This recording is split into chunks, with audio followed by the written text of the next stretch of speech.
I've known Mike and Joe for 31 years. We first met them when I was on the search committee to bring a new minister of music, is what it was called at that time. The very first day that he came in was when I met him, and I thought, what have we got ourselves into? I had a pastor friend in Birmingham who had worked with a guy in Dallas named Mike Wyrick.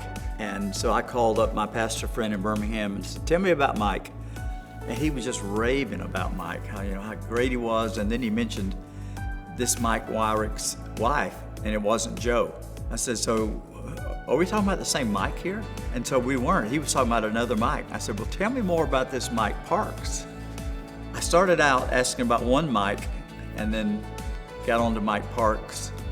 And that's kind of how it all started. One of the greatest blessings in knowing Mike has been able to not only serve under him, but also the blessing of friendship.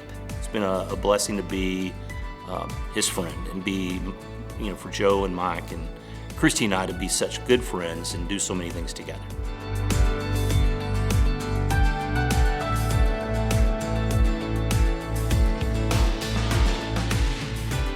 There was a time in business, we just didn't have any money. And I had a trip that I needed to make to Chicago. I didn't have the money for the flight. Mike and Joe showed up in my office, gave me a check, and said, you need to be in Chicago. You need to go to that trip. And I'll never forget that. When my dad passed away, I was singing at my dad's funeral. Got to the end of the song, and I couldn't finish it, but Mike was right behind me and finished that song. And I think that speaks volumes of the type of person he is, that he's just right there behind you and beside you 100% of the time. A lot of people ask me, what's Mike really like? Surely he can't be, that energetic, outgoing, positive, smiling all the time person.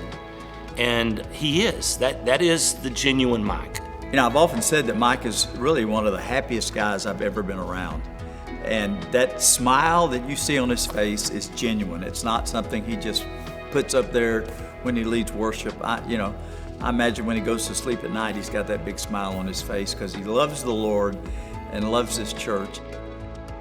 We had a group here called New Life, and we cut a cassette. We were tired. We'd been recording for 4 hours. We're singing and doing over and over again. And we got done a song. Mike was in the sound booth, and one of us said, well, how was that? And looking into the booth at Mike. Then he hit the talkback mic. He said, well, it wasn't all that awful. Probably one of the funniest things is, and I know it wasn't all his fault, but we have worn some of the tackiest outfits you could imagine in choir for different performances. He has brought this choir to a level that is just absolutely unbelievable. We have performed, of course, in Lincoln Center. We've performed in the World War II Memorial in Washington, D.C., outside in Italy. And if it wasn't for Mike, we would not have ever been in those places or come to that point. But he will tell you, and he tells us repeatedly, that's not the most important thing. The most important thing is what we do on Sunday morning and leading people in worship, and that's the purpose of our choir, is to bring worship to Green Acres Baptist Church. Mike, I just want to tell you, I'm so grateful for you.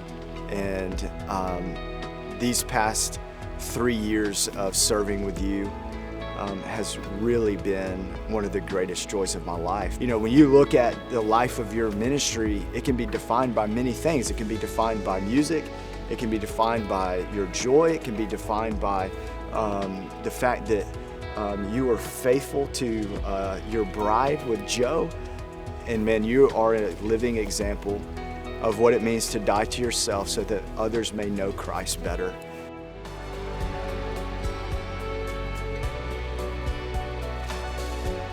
Mike, I want to say thank you, and to Joe as well, for the love that you've shown to us, for the leadership that you've shown to us, for that constant smile. No matter what we did, you still smiled us through that, and we love you for it. I love you. Just that simple. I love you, Mike. You have made me a better person.